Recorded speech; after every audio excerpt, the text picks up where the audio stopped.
सर्दी में गुड़ क्यों सबसे ज्यादा काम का है? शरीर को गर्म रखता है। गुड़ की तासीर गर्म होती है जिससे ठंड जल्दी नहीं लगती। सर्दी खांसी से बचाव करता है। गुड़ कफ बाहर निकालता है और गले को आराम देता है। जोड़ों के दर्द में राहत देता है। ठंड में होने वाले घुटनों और कमर के दर्द में मदद करता है।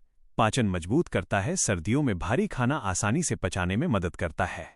खून की कमी दूर करता है। गुड़ आयरन से भरपूर होता है जिससे कमजोरी नहीं होती। कैसे खाएं? सुबह या रात को एक छोटा टुकड़ा गुड़ या गुड़ जोड़ अदरक की चाय या गुड़ जोड़ तिल के लड्डू। ध्यान रखें, डायबिटीज वाले ज्यादा न खाएं।